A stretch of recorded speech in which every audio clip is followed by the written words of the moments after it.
Google പേ പോലുള്ള UPI ആപ്ലിക്കേഷനുകളിൽ fund transfer ചെയ്യുമ്പോൾ 4 അല്ലെങ്കിൽ 6 ഡിജിറ്റുള്ള UPI പിൻ ആവശ്യമാണ്. UPI പിൻ ഗൂഗിൾ പേ അക്കൗണ്ട് ബാങ്ക് അക്കൗണ്ടുമായി ലിങ്ക് ചെയ്യുന്ന സമയത്ത് ATM ഡെബിറ്റ് കാർഡ് ഡീറ്റെയിൽസ് ഒക്കെ കൊടുത്തിട്ട് നമ്മൾ സെറ്റ് ചെയ്തിട്ടുണ്ടാവും.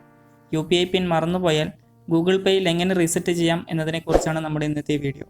ഹായ് ഫ്രണ്ട്സ്, നമ്മുടെ ചാനൽ ആദ്യമായിട്ടാണ് കാണുന്നതെങ്കിൽ ഈ ചാനൽ സബ്സ്ക്രൈബ് ചെയ്യുക. പുതിയ വീഡിയോ നോട്ടിഫിക്കേഷന് വേണ്ടി ബെല്ലൈക്കൺ കൂടി എനേബിൾ ചെയ്യുക.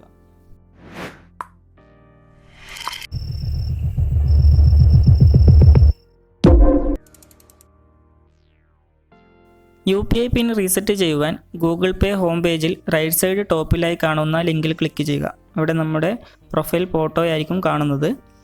ആ ലിങ്കിൽ ക്ലിക്ക് ചെയ്തു കഴിഞ്ഞാൽ നമ്മൾ ഇങ്ങനെയുള്ള ഒരു സ്ക്രീനിലാണ് എത്തിച്ചേരുക. അവിടെ നമ്മൾ ലിങ്ക് ചെയ്തിരിക്കുന്ന ബാങ്ക് അക്കൗണ്ടിന് മുകളിലായി ക്ലിക്ക് ചെയ്യുക. അപ്പോൾ നമ്മൾ പേയ്മെൻറ്റ് മെത്തേഡ്സ് എന്നൊരു സ്ക്രീനിൽ എത്തിച്ചേരും. ഇവിടെ നമ്മൾ ലിങ്ക് ചെയ്തിരിക്കുന്ന ബാങ്ക് അക്കൗണ്ട് കാണുവാൻ സാധിക്കും. അതിന് മുകളിലായി ക്ലിക്ക് ചെയ്യുക. അപ്പോൾ നമ്മൾ പേയ്മെൻറ്റ് മെത്തേഡ് എന്നൊരു സെക്ഷനിലാണ് എത്തുക. ഈ സ്ക്രീനിൽ തൊട്ട് താഴെ ഫൊർഗോട്ട് UPI പിൻ എന്ന് കാണുവാൻ സാധിക്കും. ഫൊർഗോട്ട് UPI പിൻ എന്ന ലിങ്കിൽ ക്ലിക്ക് ചെയ്തു കഴിഞ്ഞാൽ നമ്മൾ എത്തിച്ചേരുന്നത് ഇങ്ങനെയുള്ളൊരു സ്ക്രീനിലായിരിക്കും. ഇവിടെ നമ്മൾ ലിങ്ക് ചെയ്തിരിക്കുന്ന ATM ഡെബിറ്റ് കാർഡിൻ്റെ അവസാനത്തെ 6 ഡിജിറ്റ് എൻ്റർ ചെയ്യുക. അതിനുശേഷം എക്സ്പയറി ഡേറ്റും കൂടി എൻ്റർ ചെയ്ത ശേഷം നെക്സ്റ്റ് ബട്ടൺ ക്ലിക്ക് ചെയ്യുക. അപ്പോൾ നമ്മൾക്കൊരു OTP വരുന്നതായിരിക്കും. ആ OTP ഒന്നുകിൽ ഓട്ടോമാറ്റിക്കായി വെരിഫൈ ചെയ്യപ്പെടും, അല്ലെങ്കിൽ മാനുവലായി എൻ്റർ ചെയ്ത ശേഷം നമുക്ക് പുതിയ UPI പിന്ന് സെറ്റ് ചെയ്യുവാൻ സാധിക്കുന്നതാണ്. ഈ സ്ക്രീനിൽ കാണുന്ന സെറ്റിംഗ്സ് എന്ന ലിങ്കിൽ ക്ലിക്ക് ചെയ്തു കഴിഞ്ഞാലും നമ്മൾക്ക് UPI പിൻ റീസെറ്റ് ചെയ്യുന്ന സെക്ഷനിൽ എത്തുവാൻ സാധിക്കും. സെറ്റിംഗ്സ് എന്ന ലിങ്കിൽ ക്ലിക്ക് ചെയ്തു കഴിഞ്ഞാൽ ഇവിടെ നമ്മൾക്ക് പേയ്മെൻറ്റ് മെത്തേഡ്സ് എന്നൊരു ലിങ്ക് കാണുവാൻ സാധിക്കും.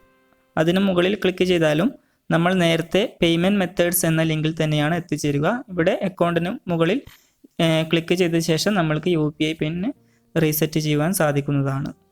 OTP വരാതിരിക്കുകയോ പിൻ ചേഞ്ച് ചെയ്യാൻ പറ്റാതിരിക്കുകയോ ആണെങ്കിൽ ഇനി പറയുന്ന കുറച്ച് കാര്യങ്ങൾ ശ്രദ്ധിച്ചാൽ മതി. ഒന്നാമതായി, ലിങ്ക് ചെയ്തിരിക്കുന്ന സിമ്മിൽ ബാലൻസ് ഉണ്ടെന്ന് ഉറപ്പുവരുത്തുക.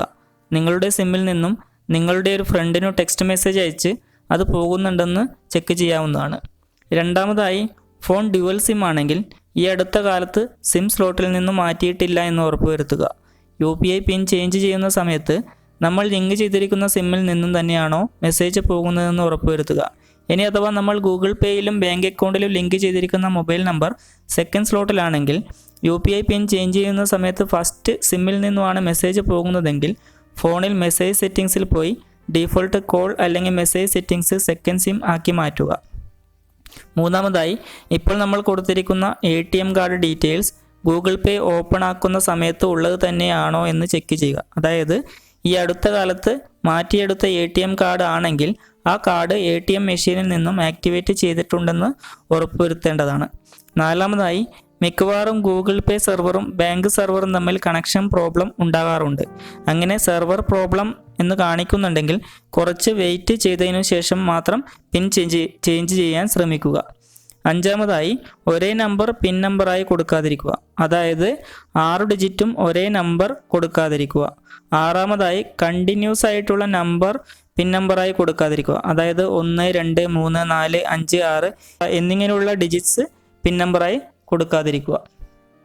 അപ്പോൾ ഫ്രണ്ട്സ്, ഈ ടോപ്പിക്കിനെ കുറിച്ചുള്ള നിങ്ങളുടെ അഭിപ്രായങ്ങളും സംശയങ്ങളും കമൻറ്റ് ബോക്സിൽ രേഖപ്പെടുത്തുക. വീഡിയോ ഇഷ്ടമായാൽ ലൈക്ക് ചെയ്യുക. പുതിയ ഒരു ടോപ്പിക്കുമായി അടുത്ത വീഡിയോയിൽ കാണാം.